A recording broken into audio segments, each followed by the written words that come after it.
I got engaged while sitting on the toilet because of my IBS, and I thought it was the most romantic thing ever, until my friends told me it was pathetic and desperate.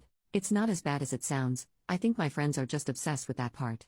So, my 32F fiancé Peter, 30M, had planned this incredibly sweet candlelit dinner for us in a hotel room. The whole setup was beautiful, with flowers, rose petals scattered around, soft music playing in the background, and even my favorite meal followed by my favorite dessert. Peter was dressed in a tuxedo, I was in a nice dress, and the entire evening just felt magical from start to finish.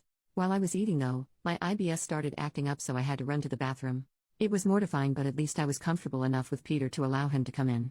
I was apologizing for ruining our evening while I was on the toilet, and he said it's okay. I felt like he wanted to ask me to marry him the whole evening. I told him I love him, and he said I love you too. I told him, I'm sure you'll take care of me in sickness and in health. That comment made Peter smile, and he got down on one knee right then and there. I didn't care that this was the situation. I was so happy to say yes. I felt like he wouldn't have asked that evening if I didn't say the in sickness and in health comment. I told my best friend Kate and another friend Bailey, both 33F. I told them the truth. Kate said it's weird, creepy, and such a jerk move on his part. I explained that he likely would have put it off if I didn't mean the health comment. Kate said I was desperate, and that I should have some respect for myself. Bailey said, if I thought Peter would ask another time, then I should have let him ask another time. Before talking to them, I genuinely thought I had one of the sweetest proposal stories ever. Now I feel like a jerk who caused my amazing fiancé to have a terrible story. Am I the jerk?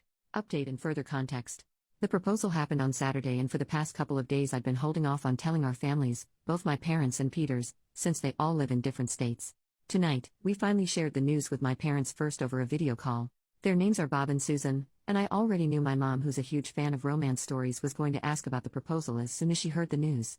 Peter and I told them the whole story exactly as it happened, and my mom was absolutely over the moon. She said that the way he proposed was even better than anything she could have imagined, and my dad chimed in saying it just showed how deeply Peter loves me. When my mom asked if she could share the story with others, I told her she absolutely could. As for the wedding, I had already decided that my maid of honor would either be Kate or my mom. After we got engaged, I ended up asking my mom, not as a way to punish Kate or be petty, but because honestly, Kate's initial reaction to the proposal made the idea of her being my maid of honor feel awkward. My mom, on the other hand, has been nothing but thrilled about our engagement, and I know she'd love to be involved in planning everything. It just felt right. After that, we hopped on another video call to tell Peter's parents, Chuck and Linda. They really appreciated the humorous side of it all. Chuck even thanked us for giving them such a great story to tell, if we were okay with them sharing it, which we are. Though I admit we were a little confused at first by how enthusiastic he was. Linda said she was incredibly happy for us, and then Peter told his dad that he wants him to be his best man, which made the moment even more special. Finally, we reached out to Peter's sister Juliana over video chat as well. She lives in another state too, and she definitely inherited her dad's sense of humor, so she appreciated the whole thing in the most perfect way. As for Kate and Bailey, I really do hope they'll still be bridesmaids. Yes, they're both single, and yes, there's been a little tension, but I've been best friends with Kate since the 9th grade, and I don't think this disagreement is big enough to ruin our friendship. Further update. Kate and Bailey both agreed to be bridesmaids when I asked via message. Kate apologized via message, and she also sent me a video of her apologizing. Kate said she appreciates that I'm still letting her be a key part of the wedding.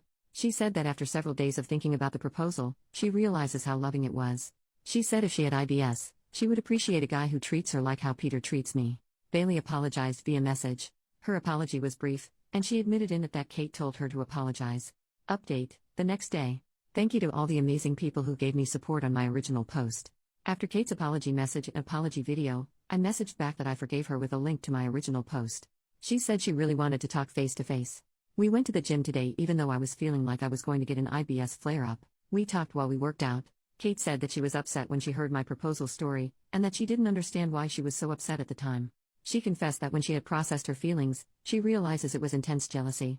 Kate revealed to me for the first time that she was diagnosed with IBS a few months ago. She said hers is not as severe as mine. She said this has been a scary time for her, especially since she has watched me suffer so much from it all these years. Kate said she would want that proposal for herself. She said she wishes she could be that comfortable with a man.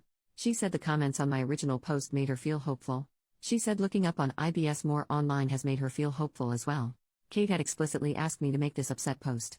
She apologized again. She said she's glad that my mom is the maid of honor instead of her. She said she's happy for me but also very jealous. Kate says that despite the fact Bailey had sent an apology message too, Bailey still feels awkward talking to me. Kate said that Bailey will come around, that Bailey is just too embarrassed right now after how she acted. I asked Kate if she looked up how common IBS is, and she said she looked that up after seeing the comments in my original post. She said she was shocked by how common it is. She said she was avoiding learning about it as she was scared of what she might find. I made sure to tell her that a guy has never dumped me over my IBS. She knows that I had messed around with an embarrassing amount of guys before meeting Peter. I told Kate the reason those hookups never progressed to anything real was because I was too ashamed to let a guy see the IBS part of my life. I told Kate that the person who told me I was ugly and nasty more than anyone was myself. Kate said she hasn't mentally adjusted to this yet, but she thinks she can. I told her she's my best friend, I love her, and that I will help her through this. I made a joke about poopy girls having to stick together. That made her smile. After the gym, I rushed home to the toilet to deal with the IBS flare-up I felt coming. To no one's surprise, Peter took care of me when he came home from work. He even helped me to take a bath as I was experiencing so much discomfort. I want everyone to know Kate has been an amazing friend to me. The disagreement that was at the center of my original post was extremely out of character for her. I had made that post asking if I was wrong because Kate has always been very reasonable. Even with IBS, I'm happy. I have amazing friends, an amazing family, and obviously an amazing fiancé. So if you don't hear much from me on Reddit, I'm probably just living an amazing life, even when I'm stuck on the toilet. Second update, one more day later, right now suffering from one of the worst IBS flare-ups of my life. Plus I have one hooper of a cold. But I have good news. Both Kate and Bailey visited me, and Bailey now knows about Kate's IBS from Kate. I was so sick I was laying in bed when my friends visited. But Bailey actually cried as she gave her first face-to-face apology for her reaction to my proposal story. She apologized to both Peter and I. She even hugged me despite the fact that I have a cold. Peter and I both accepted Bailey's apology, and I told Bailey that she doesn't have to be embarrassed to talk to me. So my friends and I talked for a little while and they wished me well before leaving, so I'm glad that I'm on good terms with both of my closest friends again and everything worked out just fine.